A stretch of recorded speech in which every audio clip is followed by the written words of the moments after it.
이 재판은 역사적 세계 재판이다. 흥미진진한 전개가 될 것이니까 끝까지 지켜봐달라.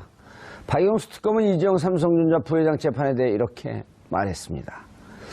오늘 결심 공판에서 박영수 특검은 직접 이 회장 부회장에게 12년을 구형했는데요. 12년을 구형받은 이재용 부회장은 재판부에 최후 변론하며 눈물을 보였다고 합니다. 재판부는 과연 어떤 결론을 내놓을까요? 세 분과 함께 이야기 나눠보도록 하겠습니다. 고재열 시사인기자 자리하셨습니다. 네, 안녕하십니까. 예, 몇 년 구형 예상했어요? 저는 12년이 딱 좋습니다. 12년 정도 생각하고 있었습니다. 생각 말고 밖으로 낸 거예요. 이번에는 이렇게 밖으로 내놓지는 않았지만. 그러셨군요. 저는 12년 구형할 거라고 박영수 특검을 직접 구형할 거다 이렇게 생각했었어요. 네, 저랑 통하셨는데. 자, 손수호 변호사님 자리하셨습니다. 네, 안녕하세요. 예, 몇 년 예상했어요, 구형을? 저 사실 예상을 안 해봤습니다. 왜요? 글쎄요. 먹고 살고 싶지 않아요? 네? 아니, 구형이 그렇게 큰 의미가 있다고는 생각하지 않아서요. 나는 한 방송에서 15년이라 구체적으로 얘기했거든요. 아, 그렇습니까? 예. 뭐, 10년 넘어갈 것이다. 구형을 12년 했지만, 사실 그 구형에 구속받지는 않거든요. 법원의 선고가. 뭐, 징역 15년형 선고할 수도 있습니다. 그렇죠. 넘어갈 수도 있고. 네네. 자, 허성무 전 청와대 비서관 자리하셨습니다. 몇 년 예상하셨나요? 아니 뭐 최저가 10년이니까 뭐 저건 중형이 나올 것이다 그렇게만 생각했지. 어허. 뭐 구체적으로 몇 년까지는 생각해보지 맞아요. 못했어요. 우리가 막 몇 년 얘기하면 남은 국정농단 사건 때문에 화는 나 있지만 그것도 한 개인의 그 인신을 구속하는 건데 그거 갖고 너무 막 좋아하고 그런 것 같으면 그렇죠. 그런 면도 있고 시청자분들한테 또 이 역풍이 있죠. 또 상당히 이 고도의 전문성을 요하는 뭐 형량에 대한 것은 그러니까 상식으로 판단하기 좀 어렵죠. 근데 전문성이 있는 변호사님들은 좀 판단이 가능하시겠지만 중요한 건 변호사들도 모른다는 사실. 자, 고재혁 기자님. 네. 죄목 뭐였었죠? 네. 이제 웬만한 국민들 다 외우고 계실 것 같은데. 못 외워요. 돌아가면 또 잊어먹어요. 네. 뇌물공여, 그리고 특경법상 횡령, 예. 그리고 또 특경법상 재산국외 도피, 그리고 범죄 수익 은닉 및 처벌법 위반, 그리고 국회에서의 위증죄, 이렇게 5가지가 있고, 앞서 자료화면에서 나왔지만 이 중에 이 위증을 제외하고는 뇌물 공여가 인정된다면 다른 혐의들도 인정을 받을 가능성이 상당히 큽니다. 예. 근데 뇌물 공여는 공여자는 액수가 많더라도 5년 이하의 징역이잖아요. 네. 그리고 그럼 12년을 공여했다라고 하면서 뇌물 공여와 덧붙여서 다른 혐의까지 네. 예, 특경법상의 횡령, 재산국외 도피 이 부분이 크죠. 그런 걸 다 덧붙였다는 건데 네. 손수호 변호사님. 네.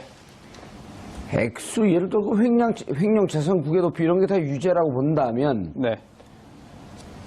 실제로 액수가 워낙 막대하기 때문에 488억인가요? 네. 그렇죠. 국내에 있었던 건 빼놓고 213억이네, 해외로 간 건. 네, 실제로 지급된 게. 그렇죠. 예, 213억을 지급하기로 하고요. 여기 77억을 지급했으니까요. 네. 자, 그러면 액수가 너무 크잖아요. 네, 그렇죠. 그럼 구형이 너무 작은데 구형을 무기했어야 되는 거 아니에요? 법정형은 네. 사실 지금 특검에서 기소한 내용이 다 유죄라고 한다면 예. 특히 이제 특경법상의 재산국외 도피죄가 있거든요. 예. 이거는 액수에 따라서 형량이 좀 법정형이 다른데요.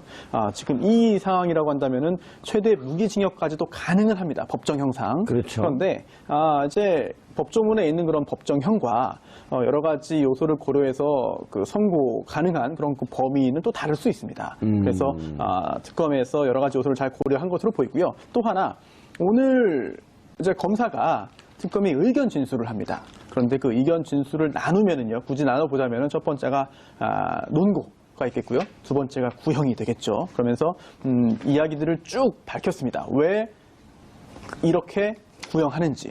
그 중에서 박영수 특검이 직접 이런 말을 했습니다. 피고인들의 범행 중에서 특히나 재산국외 도피죄의 법정형이 징역 10년 이상이다라는 점. 그리고 또 피고인들이 이재용 부회장을 포함한 피고인들이 범행을 끝까지 부인하고 있다. 그리고 또 그룹 총수인 이재용 피고인을 위해서 조직적으로 허위 진술을 하고 있다라고 주장하면서 법정형보다 낮은 구형을 할 사정을 찾기 어렵다고 했습니다. 그러면서 징역 12년을 구형했는데요. 구형을 통해서 특검이 어떻게 이 사안을 바라보고 있는지를 가늠해 볼 수 있겠죠. 그리고 또 만약에 유죄 판결이 선고된다 하더라도 검사가 특검이 구형한 것보다 현저하게 낮은 형이 선고되면은 특검이 아마 항소를 할 수도 있습니다. 그런데 정작 중요한 것은 사실 구형보다는 앞으로 있을 그 선고 공판에서 선고기일에 과연 유죄 판결이 선고될 것인지부터 굉장히 좀 관심 있게 봐야 되는 상황이기 때문에 뭐 징역 12년 구형했다라고 해서 징역 이제 사는구나, 유죄구나라고 단정해서 하기는 아직은 좀 더 이른 것 같아요. 특검의 논조를 보면 이 특검이 분노하고 있다라고 하는 것을 알 수 있고 국민의 감정 지점과 일정이 좀 연결되어 있음을 볼 수 있는데요. 네, 그렇습니다. 피의자가 범죄 혐의를 다 부인하고 있다. 네, 그렇죠. 피의자들이 조직적으로 거짓말하고 있다. 네, 그렇습니다. 6개 항목에 걸쳐가지고 조목조목 밝히고 있는데요. 그 중에 하나가 이런 것도 있습니다. 객관적인 증거에 반해서 피고인들이 주장을 이어나가고 있다.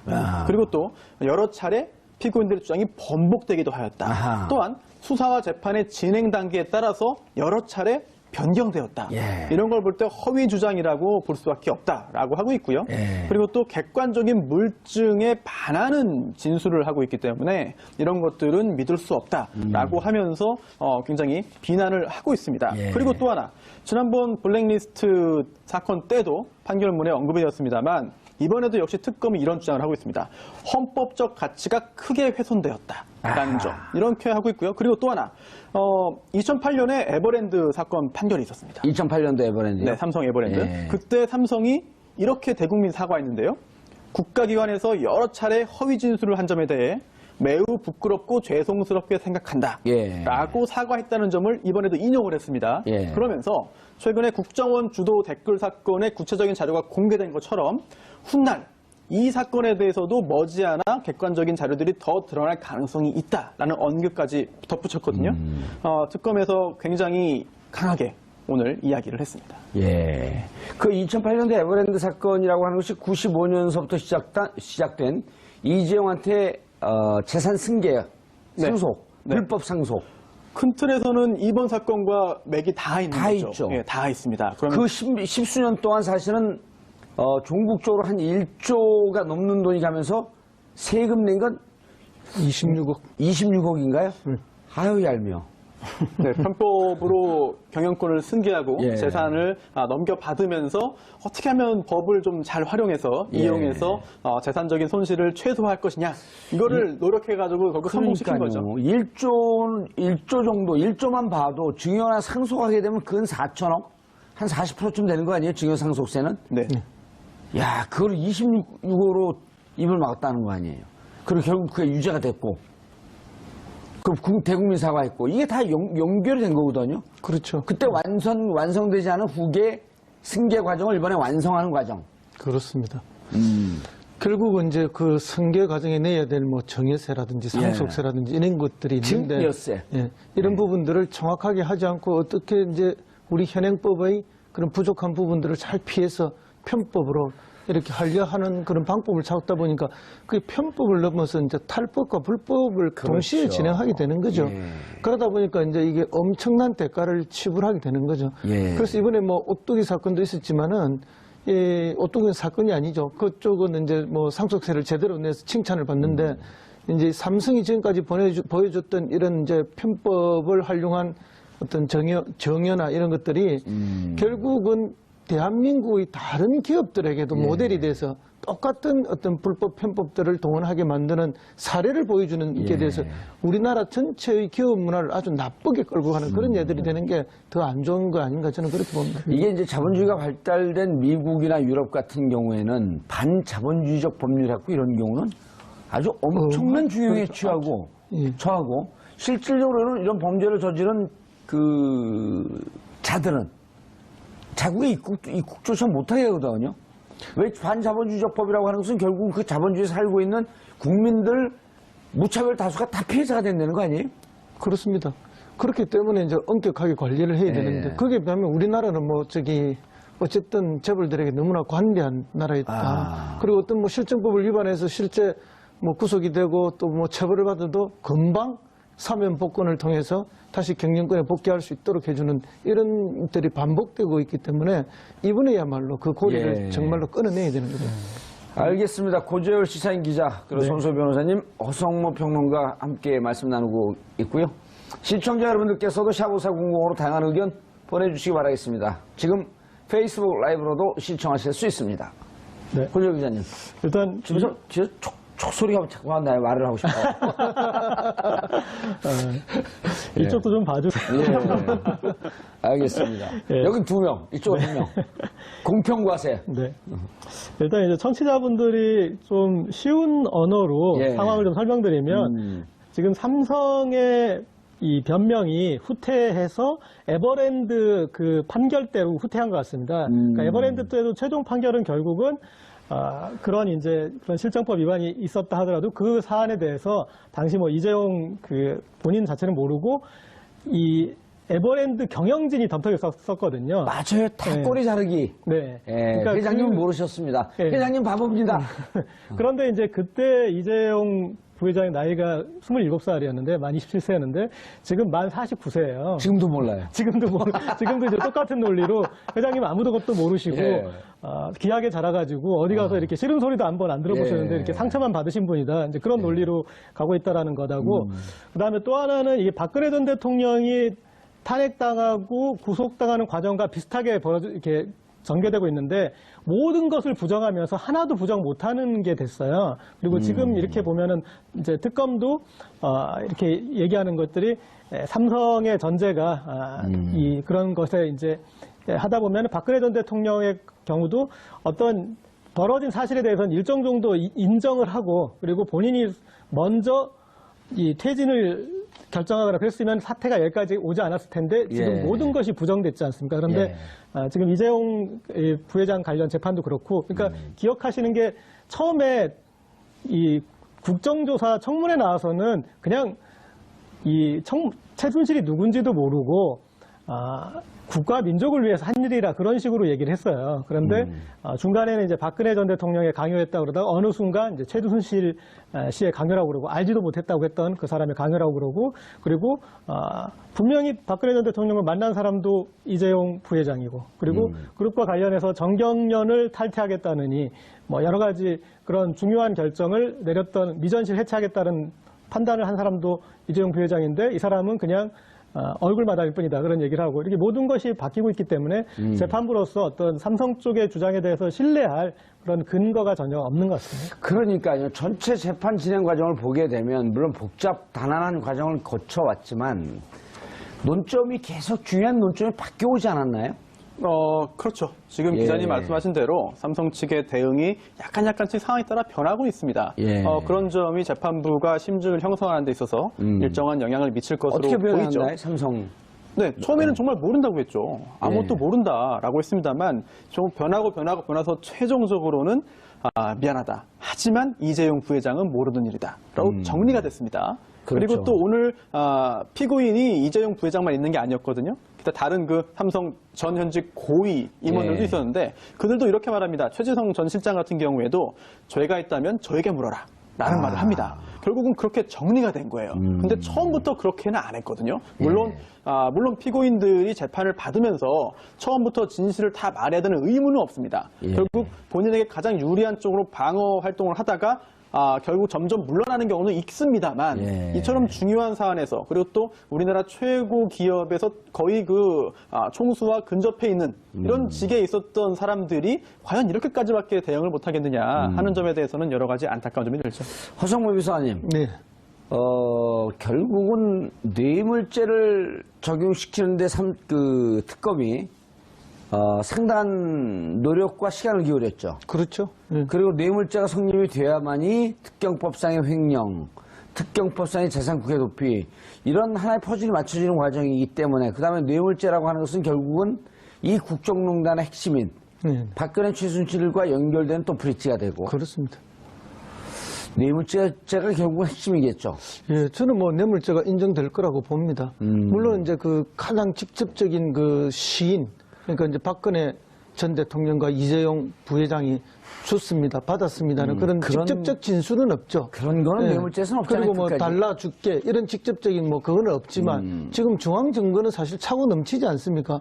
그리고 뭐 삼성에서는 계속 이 이제 뭐 경영권 승계와 관련해서 뇌물을 주고받았다. 이것은 뭐 특검이 만든 허위일 뿐이다. 이렇게 이야기하는데 이 경영권 승계와 관련해서 뭐 이야기 뇌물죄다 하는 이 논리는 특검이 만든 게 아닙니다. 애초에 청와대에서 문건을 만들 때 그 경영권 승계와 관련해서 우리가 이런 역할을 할 수 있다라는 게 청와대 문건에서 그게 나오는 것이고, 그 다음에 박근혜 대통령의 이재용을 만났을 때의 말씀 자료에 경영권 승계와 관련해서 이런 이야기를 하십시오 하고 말씀 자료에 들어 있습니다. 그러니까 삼성이 주장하는 이 경영권 승계와 관련된 뇌물이라는 것은 특검이 만든 허구다, 허위다라는 것은 이치에 전혀 맞지 않고요. 그것은 이미 청와대 쪽에서 문건과 말씀 자료로 먼저 만들어냈던 말이죠. 그건 이미 그런데 지금 이제 다 말씀 밝혀졌죠. 자료대로 다 얘기하진 않는다. 말씀 자료 딱 보고 그게 이제 이야기했을 삼성의 겁니다. 논리였었죠. 지금까지 박근혜 대통령이 회의하거나 대담할 때 그 스타일을 보면은 예. 뭐 수석 보좌관 회의나 뭐나 다 보면 말씀 자료 보고 다 읽지 않습니까? 예. 그러면 밑에서 말씀 자료 준비해 준 걸 보면서 하나하나 체크하면서 이재용 회장 앞에 앉혀놓고 다 이야기했을 거라고 생각합니다. 저는. 그리고 이제 마지막에 화가 나면은 다른 이야기 좀 붙였겠죠. 뭐 JTBC 이야기라든지 이런 것들은 마지막에 추가로 좀 들어간 이야기라고 그렇게 저는 판단하고 있습니다. 예. 그런데 고재혁 기자님, 네. 같은 회사에 있는 주모 기자가 네. 별로 친하지 않은 문자 보낸 우리 거를 사이를 이간질하시죠. 친합니다. 오늘도 친한 척하고 왔습니다. 예, 그래요? 친한, 말에 다 나오잖아. 친한 척. 자, 문자 온 거 누구 어떻게 봐요? 그러니까 말씀 자료대로 다 얘기하진 않는다. 네. 그런데 박근혜 전 대통령과 이재용 회장이 만나기 전에 청와대에서 문자가 가요. 네. 그 지금 오늘 이제 독대 관련해서 실제로 이마저마한 것을 얘기할 거다. 그렇죠. 이제 정확하게 청와대 누군지로 지금 특정되진 않았는데 네.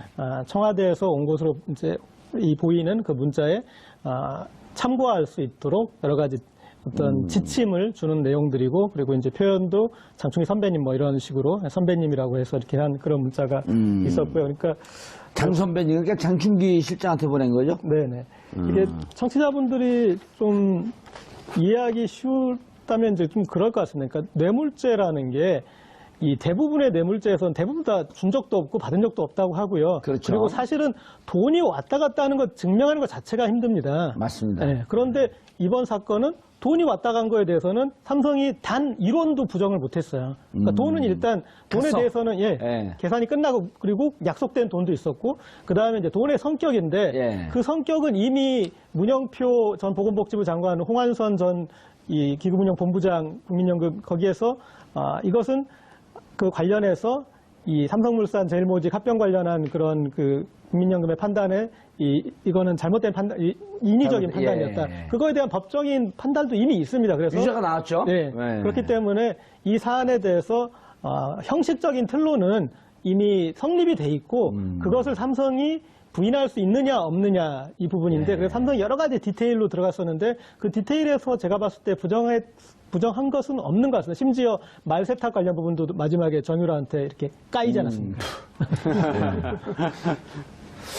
실제 부인할 수 없고, 이제는 그러니까 그 두 가지 논조를 계속 유지하고 있었던 거죠. 네. 강요다. 예. 그러니까 처음에는 이제 박근혜 강요였다. 지금 나중에 최순실의 강요로 또 바뀌어요. 예. 처음에 이제 최순실을 몰라야 했으니까. 예, 몰랐다. 그러니까 최순실을 알고. 예. 그 다음에 이제 마지막에 최종적으로 세운 논거가, 자, 강요고, 최순실도 알았고, 다 맞다. 당신들 주장해 왔지만, 우리 회장님 이재용은 바보. 그런 거 아니에요? 예. 그렇죠. 예. 특검의 논리가 이렇습니다. 피고인들이, 즉 예. 이재용 부회장 등이 승마 지원을 할 이유가 없다. 예. 이유가 없다는 겁니다. 처음에 그러지 않았잖아요. 승마 지원을 네. 정의라만 한 게 아니고, 네. 다 같이 지원한 거고, 그렇습니다. 곧 전수들도 갈 거다. 그렇습니다. 그랬는데 특검은 이렇게 본 거죠. 대통령의 요구에 따라서 또 대통령의 요구에 응하는 그런 그 부정한 청탁에 따른 그런 그 자금 지원 말고는 설명이 안 된다라고 하면서요. 이렇게 말하는데요. 개인적 친분 등 다른 사유로 이 사건 지원을 할 이유가 전혀 확인되지 않았다라고 했습니다. 여기에 대해서 삼성 측은 이렇게 말한 거죠. 뇌물이 아니라 강압을 당해서 내가 피해자다. 돈을 줄 수밖에 없어서 피해자다라고 하고 있는데 여기에 대해서 박근혜 전 대통령이 검찰에서 이런 말을 합니다. 요 삼성 측의 주장과 정반대인데요. 삼성에서는 박근혜 전 대통령이 돈을 내라고 강압을 했기 때문에 줄 수밖에 없었다라고 했는데 박근혜 전 대통령이 이렇게 말합니다. 어이가 없다. 내가 어떻게 그런 말을 하느냐. 그런 사실이 없다라고 네. 말을 했고요. 그렇다면 둘 중에 한 명은 거짓말을 하는 거거든요. 예, 그렇다면, 그리고 네. 내가 어떻게 이재용을 질책하냐. 그렇습니다. 어이가 없다. 네. 아하. 그렇게 말했기 때문에 결국은 또 양측의 주장이 지금 이 부분에서 굉장히 대립되는 거죠. 둘 중에 하나 거짓말하고 있다. 둘 중 하나 거짓말이겠죠. 누가 하는 것 같아요? 둘 다 아닐까요? 둘 둘 다 다 거짓말한다. 자신에게 유리한 쪽으로 얘기를 하는 것 같습니다. 아, 네. 질책을, 그러면 이걸 뒤집어서 얘기하면, 네. 거짓말하고 하면 내가 질책했다. 질책을 했죠. 질책을 예. 하면서 돈 내라라고 한 것이고 또 이재용 부회장 측에서는 그 말도 들었고 질책도 받았고 또 본인의 이익을 위해서 또 자금 지원도 했고 이런 식이 되지 않을까 뭐 예상합니다. 개인적으로. 그렇게 우리가 다 예상하는데 사실은 은밀한 장소에 두 분밖에 안 계셨잖아요. 예. 그러니까 뭐 흔히 우리가 이야기하는 뭐 그 비밀 장소 그 장소에 두 분만 계시면서 두 분만 나눈 이야기를 녹취나 녹음이 없는 이상 누가 알겠습니까? 아무도 모르죠. 두 사람은 각자 부인을 하고 있는데 결국 방금 손 변호사 이야기처럼 일정 쟁점에서는 서로 이제 말이 부딪히는 게 나오기 시작한 거죠. 그런 이제 각자의 입장에서 자기를 방어하다 보니까 서로가 거짓말을 하고 있는 게 드러나는 것이다. 이렇게 봅니다. 예. 근데 이재용 부회장이 뭐 박근혜 전 대통령이 얘기한 내용이 이를테면 이제 회유와 큰 틀에서 회유와 협박의 부분이 있을 텐데 협박에만 넘어간 것이 아니라 회유 부분에서도 넘어갔기 때문에 그래서 본인들이 이해를 관철했기 때문에 그 앞부분에 그런 그 질책이 있건 없건 그건 제가 봤을 때는 그렇게 중요한 사안은 아닌 것 같습니다.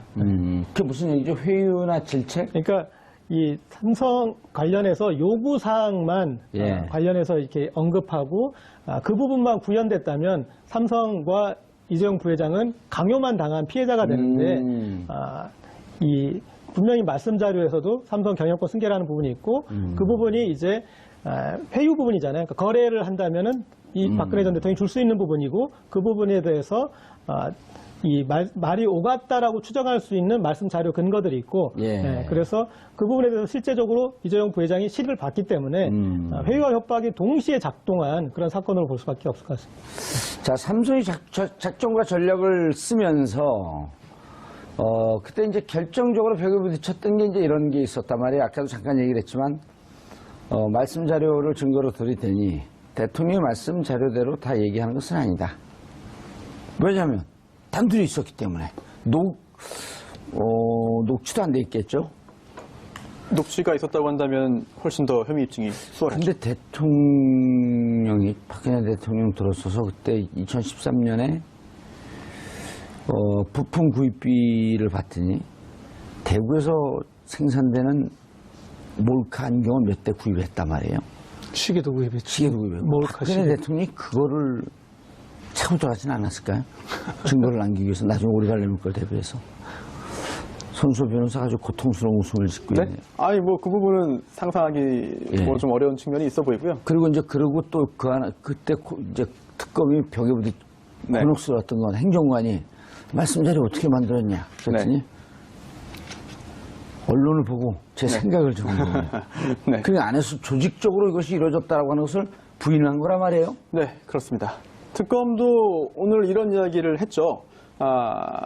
그 부분에 있어서의 좀 어려움이 내재되어 있는 것 같습니다. 왜냐하면 독대라는 게 말 그대로 독대거든요. 예. 어떤 일이 있었는지 어떤 말을 했는지 직접적으로 녹음, 녹취 등이 있지 않고서는 예. 알 수가 없습니다. 그래서 특검의 논리가 이런데 경제계의 최고 권력자 이재용 예. 부회장 또 정계의 최고 권력자 대통령이 독재 자리에서 뇌물을 주고받기로는 큰 틀의 합의를 했다. 그리고 또 그 합의에 따라서 삼성그룹 주요 계열사와 주요 정부 부처가 동원되어서 구체적이고 세부적인 범행을 진행했다. 라고 하고 있습니다. 예. 결국은 그 독대 자리에서 어떤 일이 있었는지는 여러 가지 간접 증거를 통해서 증명할 수밖에 없는 것이고요. 예. 또 참고할 만한 그 사건들이 많이 있는데요. 대법원도 간접 증거, 정황 증거만으로 범죄 유죄 판결을 선고한 사례는 굉장히 많이 있고요. 그냥 많이 있잖아요. 네, 그 뇌물죄 자체는 직접 증거라고 하는 것은 아까 송모 네. 비서관이 말씀하셨듯이 내가 줬어, 내가 받았어 이렇게 인정하는 건데 네.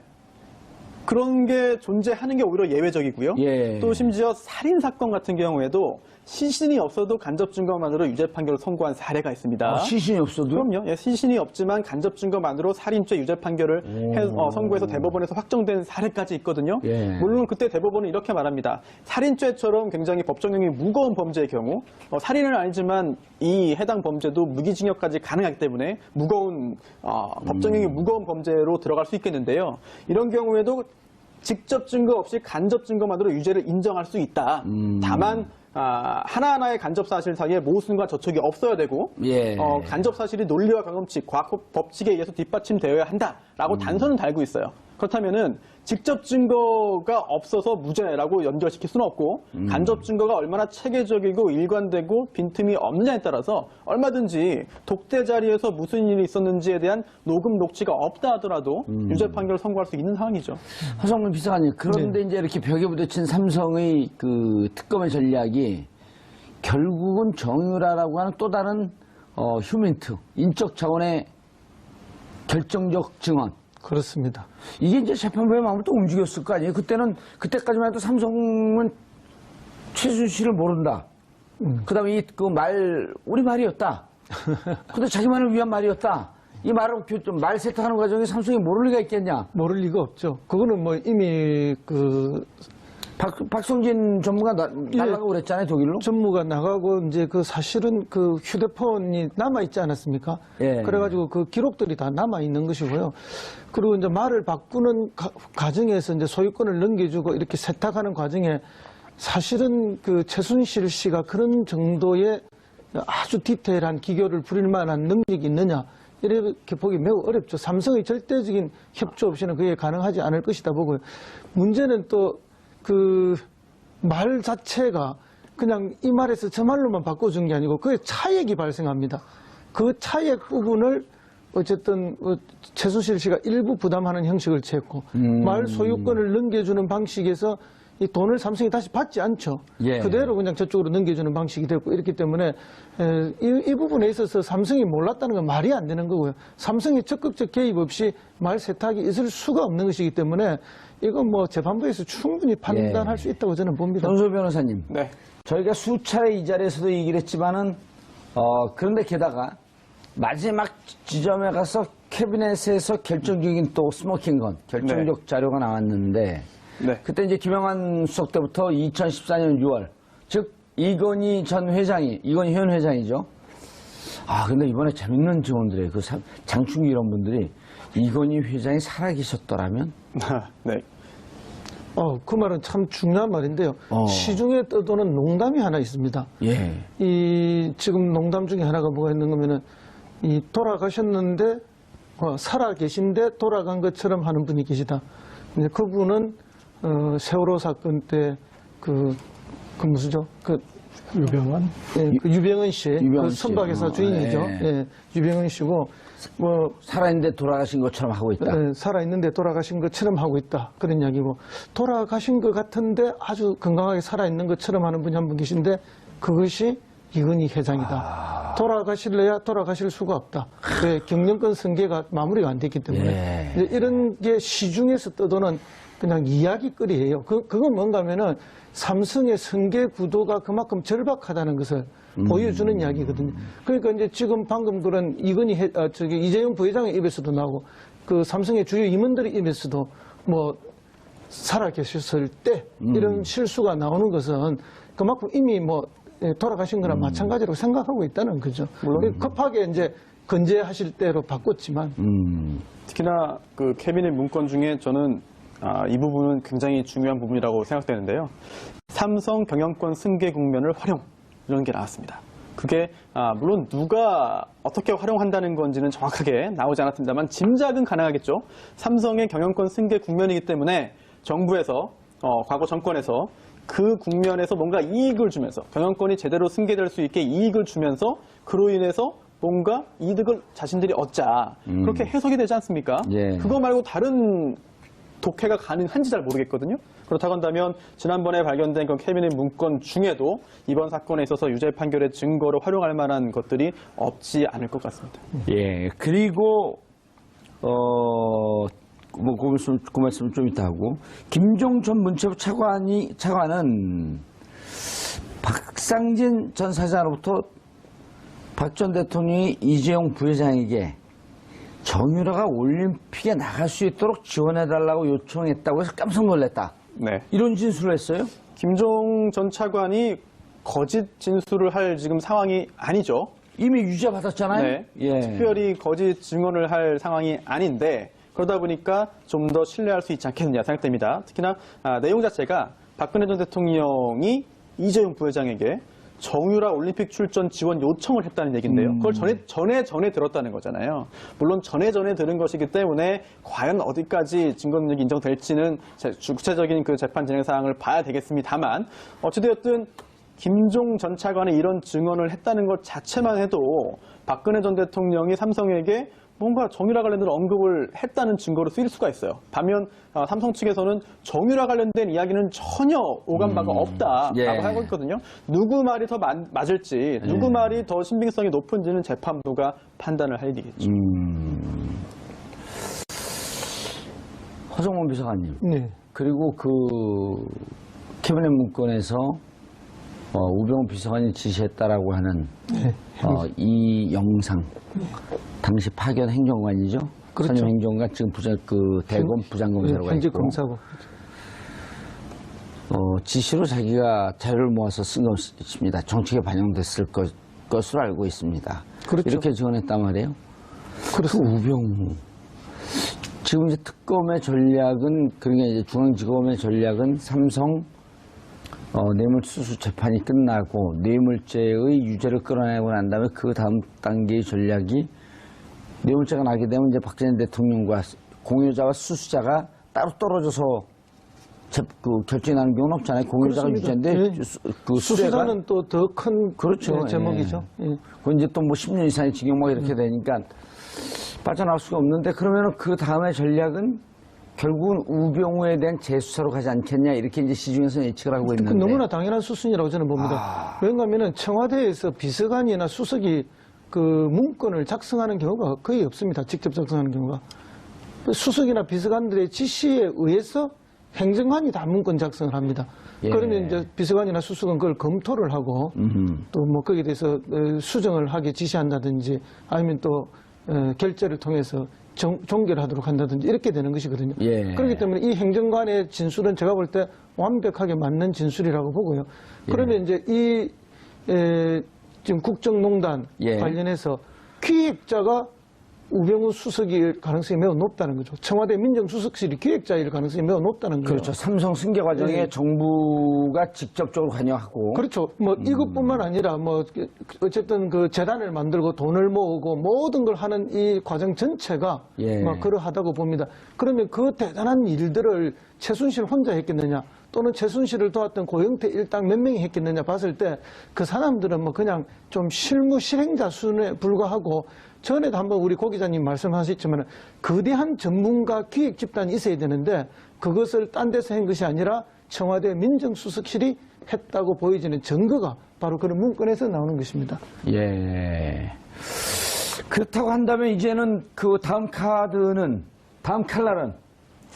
그런데 이제 저는 최근에 가장 이 삼성의 대응 논의 중에 재밌는 부분이 그러니까 최지성 전 부회장이 모든 게 자기가 결정했고 자기가 했고 이재용 부회장은 이제 얼굴 마담에 불과하다라는 그런 논리 구조지 않습니까? 그리고 그것을 뒷받침하는 게 그룹 차원의 판단은 미래전략실에서 하는데 예. 이재용 부회장은 미래전략실에서의 직책이 없다. 그래서 본인이 거의 실장이고 이제 최종 결정권자다 이런 논리 구조로 해서 이 지금 관련해서 마지막 기대는 논리가 그거지 않습니까? 그런데 여기에 재밌는 게 그런데 이재용 부회장이 미래전략실 해체를 발표했어요.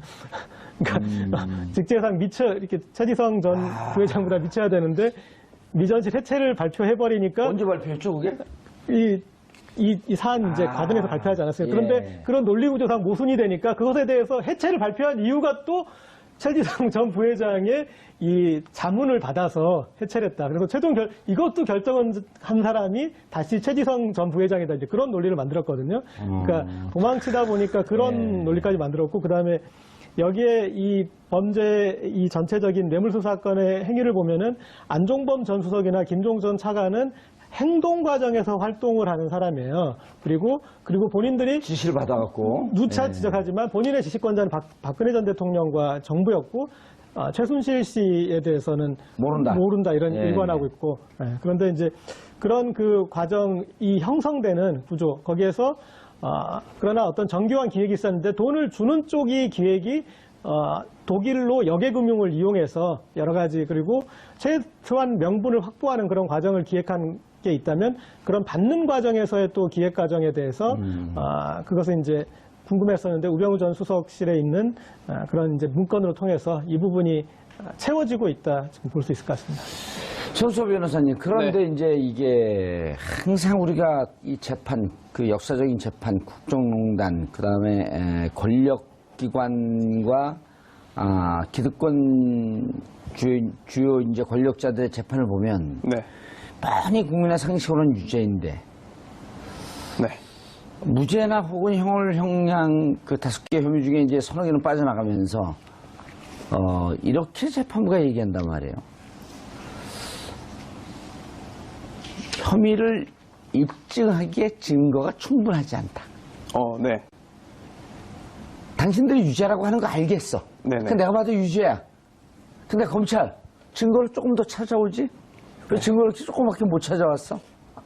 이러면서 자신들이 어쩔 수 없이 빠져나가는 구멍의 논리를 만드는 경우도 있거든요.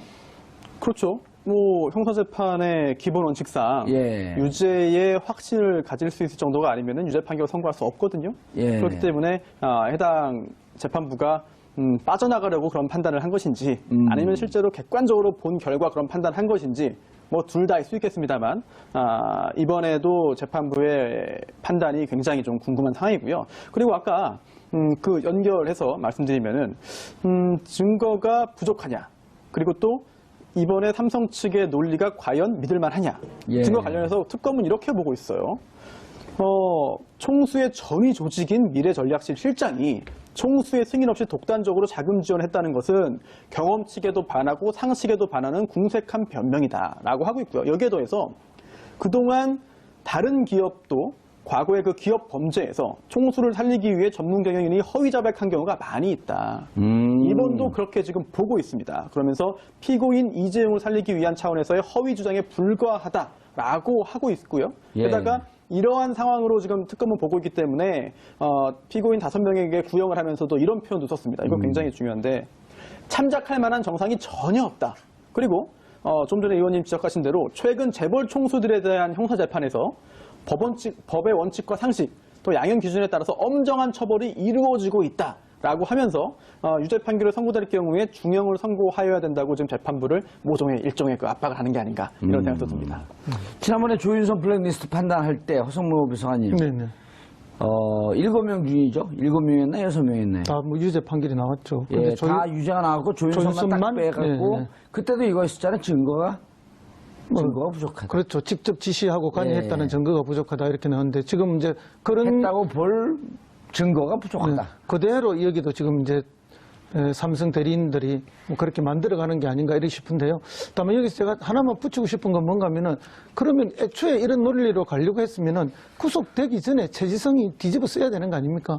근데 지금 몇 달이 지나서 지금에 와서 뒤집어 쓰겠다고 지금 나선 거거든요. 뒤집었어요. 뭐 그러니까 결국은 이제 국민들은 이 거대한 연극이 진행되고 있고 뭐 이렇게 대사에 따라서 각자 연기를 잘 하고 있다 이렇게 판단을 하는데, 사실은 이제 시중에 나오는 이야기들은 그때 그런 태도를 취하지 않은 최지성 부회장에 대해서 뭐 삼성 선후배들, 임원 선후배들의 뭐 질타들이 많았다 이런 이야기가 있습니다. 그러니까 지금 몇 달 사이에 최지성 씨의 입장이 바뀐 게 아니냐, 그런 분위기 속에서 막 그런 것들이 지금 이제 시중에 많이 유통되고 있는 이야기라는 걸 좀 전해드립니다. 예.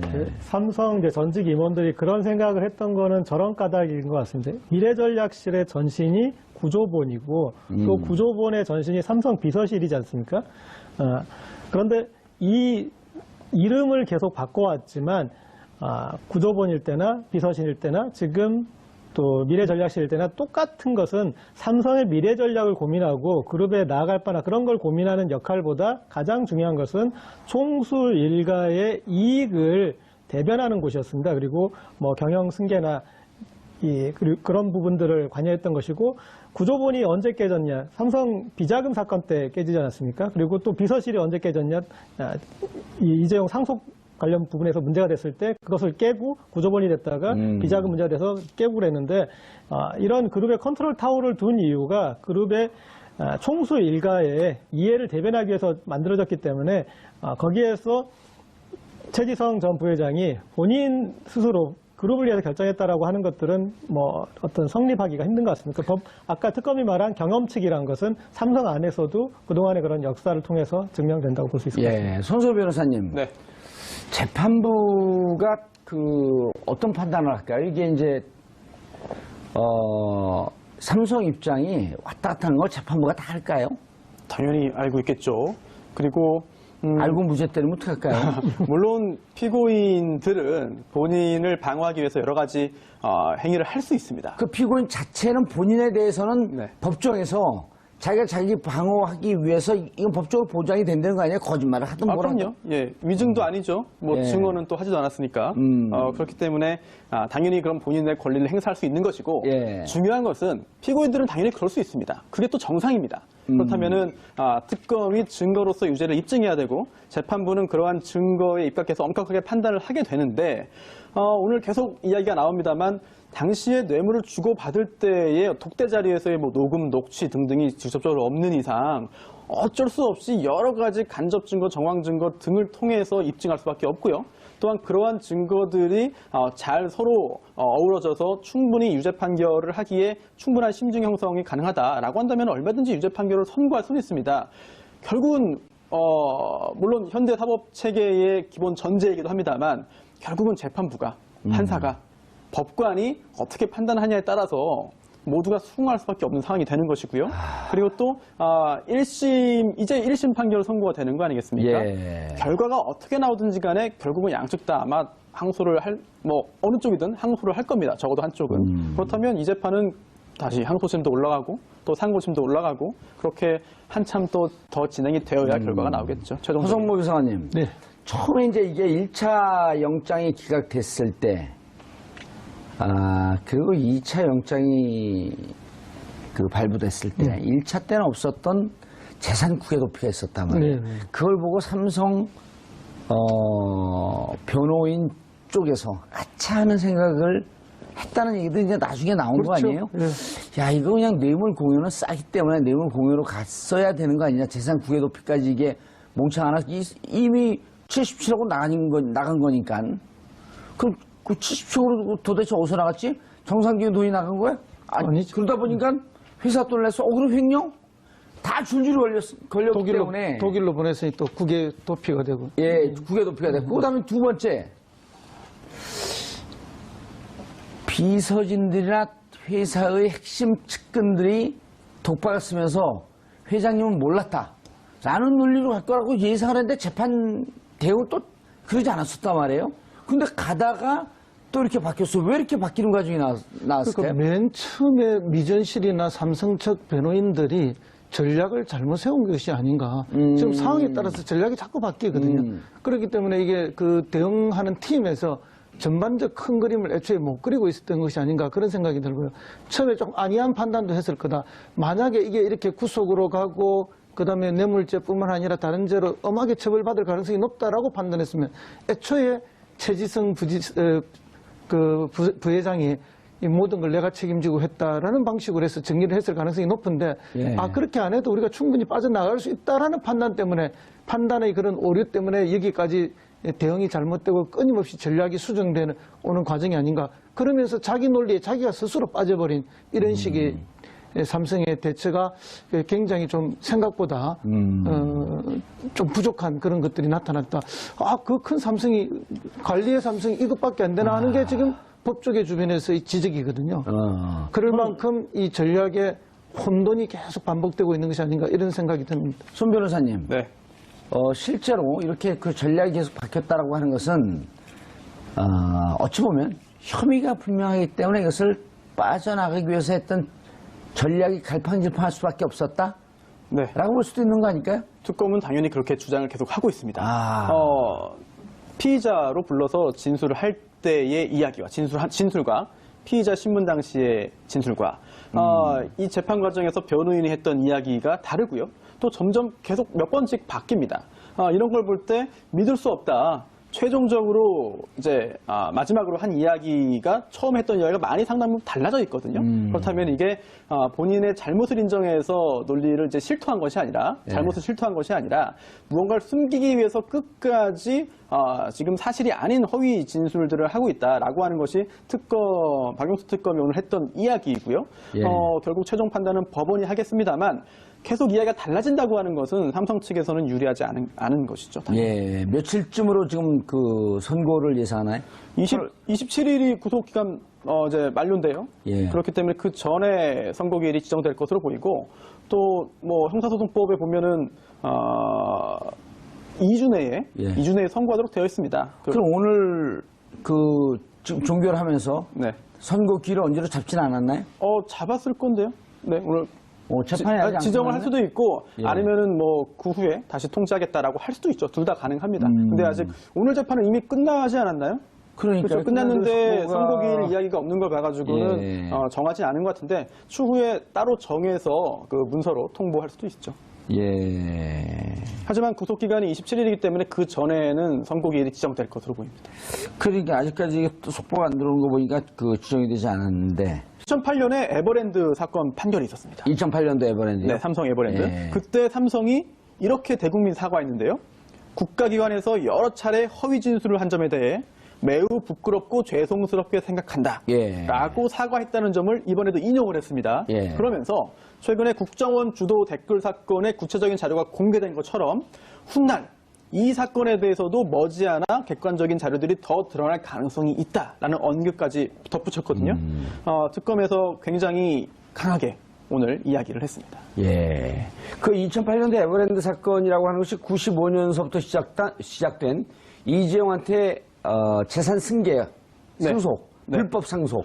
큰 틀에서는 이번 사건과 맥이 다 있는 다 거죠. 있죠. 예, 다 있습니다. 그러면 그 십수년 동안 사실은 종국 쪽으로 한 1조가 넘는 돈이 가면서 세금 낸 건 26억. 26억인가요? 아유 얄미워. 네, 편법으로 경영권을 승계하고 예. 재산을 넘겨받으면서 어떻게 하면 법을 좀 잘 활용해서 예. 이용해서 재산적인 손실을 최소화할 것이냐 이거를 노력해가지고 결국 성공시킨 거죠. 1조 정도, 1조만 봐도 증여나 상속하게 되면 그건 4천억? 한 40%쯤 되는 거 아니에요? 증여 상속세는? 네. 야, 그걸 26억으로 입을 막았다는 거 아니에요? 그리고 결국 그게 유죄가 됐고, 그 대국민 사과했고, 이게 다 연결이 된 거거든요? 그렇죠. 그때 완성되지 않은 후계 승계 과정을 이번에 완성하는 과정. 그렇습니다. 결국은 이제 그 승계 과정에 내야 될 뭐 정여세라든지 상속세라든지 이런 것들이 있는데 증여세. 예, 이런 부분들을 정확하게 하지 않고 어떻게 이제 우리 현행법의 그런 부족한 부분들을 잘 피해서 편법으로 이렇게 하려 하는 그런 방법을 찾다 보니까 그 편법을 넘어서 이제 탈법과 불법을 동시에 진행하게 되는 거죠. 예.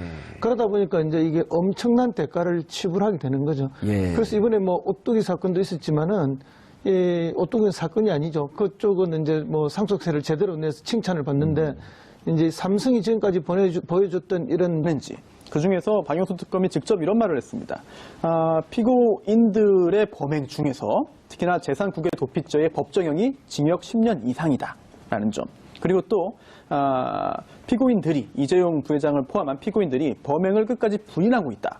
그리고 또 그룹 총수인 이재용 피고인을 위해서 조직적으로 허위 진술을 하고 있다라고 주장하면서 법정형보다 낮은 구형을 할 사정을 찾기 어렵다고 했습니다. 그러면서 징역 12년을 구형했는데요. 구형을 통해서 특검이 어떻게 이 사안을 바라보고 있는지를 가늠해 볼 수 있겠죠.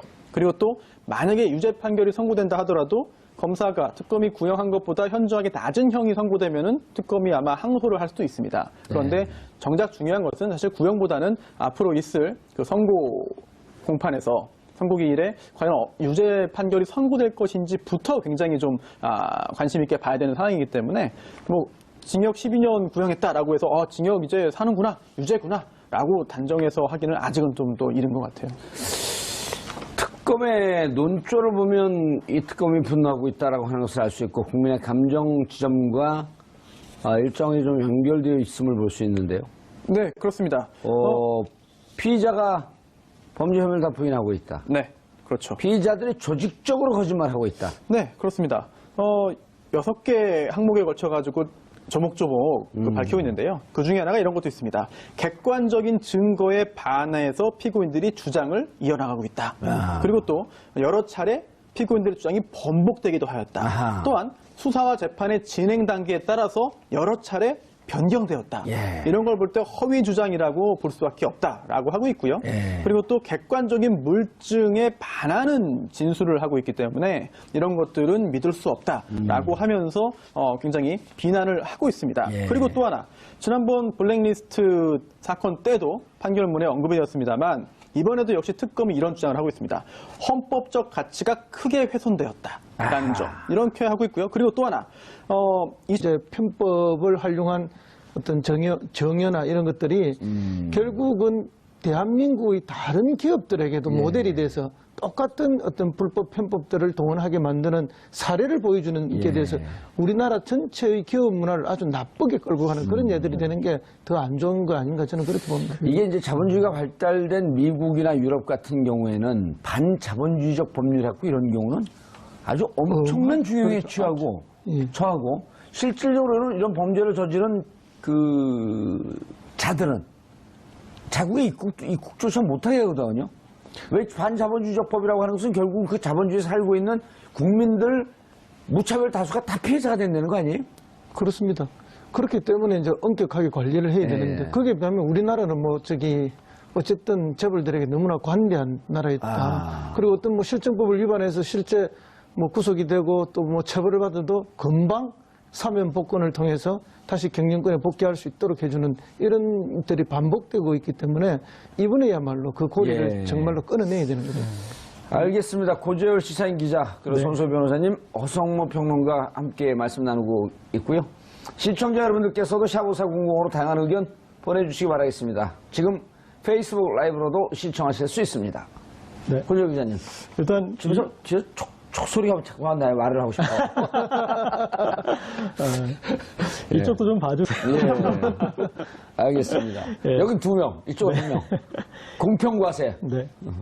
일단 이제 청취자분들이 좀 쉬운 언어로 상황을 좀 설명드리면 지금 삼성의 이 변명이 후퇴해서 에버랜드 그 판결대로 후퇴한 것 같습니다. 그러니까 에버랜드 때도 최종 판결은 결국은 그런 실정법 위반이 있었다 하더라도 그 사안에 대해서 당시 이재용 그 본인 자체는 모르고 이 에버랜드 경영진이 덤터기 썼거든요. 맞아요. 닭꼬리 자르기. 네. 그러니까 회장님은 모르셨습니다. 회장님 바보입니다.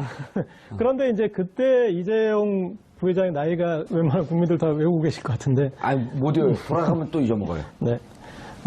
뇌물공여, 그리고 특경법상 횡령, 그리고 또 특경법상 재산국외 도피, 그리고 범죄 수익 은닉 및 처벌법 위반, 그리고 국회에서의 위증죄, 이렇게 5가지가 있고, 앞서 자료화면에서 나왔지만 이 중에 이 위증을 제외하고는 뇌물 공여가 인정된다면 다른 혐의들도 인정을 받을 가능성이 상당히 큽니다. 근데 뇌물 공여는 공여자는 액수가 많더라도 5년 이하의 징역이잖아요. 네. 그리고 그럼 12년을 공여했다라고 하는 것은 뇌물 공여에 덧붙여서 다른 혐의까지 특경법상의 횡령, 재산국외 도피 이 부분이 크죠. 그런 걸 다 덧붙였다는 건데 손수호 변호사님. 네. 액수, 예를 들어 그 횡령, 재산, 국외 도피 이런 게 다 유죄라고 본다면 네. 실제로 액수가 워낙 막대하기 때문에 488억인가요? 네. 그렇죠. 국내에 있었던 건 빼놓고 213억이네, 해외로 간 건. 네, 실제로 지급된 게. 예, 213억을 지급하기로 하고 여기 77억을 지급했으니까요. 네. 자, 그러면 액수가 너무 크잖아요. 네, 그렇죠. 그럼 구형이 너무 작은데 구형을 무기했어야 되는 거 아니에요? 법정형은 네. 사실 지금 이 특검에서 기소한 내용이 다 유죄라고 한다면 예. 특히 이제 특경법상의 재산 국외 도피죄가 있거든요. 예. 이거는 액수에 따라서 형량이 좀 법정형이 다른데요. 지금 이 상황이라고 한다면은 최대 무기징역까지도 가능은 합니다. 법정형상. 그렇죠. 그런데 이제 법조문에 있는 그런 법정형과 여러 가지 요소를 고려해서 선고 가능한 그런 범위는 또 다를 수 있습니다. 그래서 특검에서 여러 가지 요소를 잘 고려한 것으로 보이고요. 또 하나 오늘 이제 검사가 특검이 의견 진술을 합니다. 그런데 그 의견 진술을 나누면은요, 굳이 나눠보자면은 첫 번째가 논고가 있겠고요. 두 번째가 구형이 되겠죠. 그러면서 이야기들을 쭉 밝혔습니다. 왜 이렇게 구형할 이 재판은 역사적 세계 재판이다. 흥미진진한 전개가 될 것이니까 끝까지 지켜봐달라. 박영수 특검은 이재용 삼성전자 부회장 재판에 대해 이렇게 말했습니다. 오늘 결심 공판에서 박영수 특검은 직접 이 회장 부회장에게 12년을 구형했는데요. 12년을 구형받은 이재용 부회장은 재판부에 최후 변론하며 눈물을 보였다고 합니다. 재판부는 과연 어떤 결론을 내놓을까요? 세 분과 함께 이야기 나눠보도록 하겠습니다. 고재열 시사인 기자 자리하셨습니다. 네, 안녕하십니까. 예, 몇 년 구형 예상했어요? 그때 저는 12년이 딱 좋습니다. 12년 정도 생각하고 있었습니다. 생각 말고 밖으로 낸 거예요. 이번에는 이렇게 밖으로 내놓지는 않았지만. 그러셨군요. 저는 12년 구형할 거라고 박영수 특검을 직접 구형할 거다 이렇게 생각했었어요. 네, 저랑 통하셨네요. 자, 손수호 변호사님 자리하셨습니다. 네, 안녕하세요. 예, 몇 년 예상했어요, 구형을? 저 사실 예상을 안 해봤습니다. 왜요? 글쎄요. 먹고 살고 싶지 않아요? 네? 아니, 구형이 그렇게 큰 의미가 있다고는 생각하지 않아서요. 나는 한 방송에서 15년이라 구체적으로 얘기했거든요. 그렇습니까? 예. 뭐, 10년 넘어갈 것이다. 구형을 12년 했지만, 사실 그 구형에 구속받진 않거든요. 법원의 선고가. 뭐, 징역 15년형 선고할 수도 있습니다. 그렇죠. 그 이상으로. 넘어갈 수도 있고. 네네. 자, 허성모 전 청와대 비서관 자리하셨습니다. 몇 년 예상하셨나요? 아니 최저가 10년이니까 저건 중형이 나올 것이다. 그렇게만 생각했지. 어허.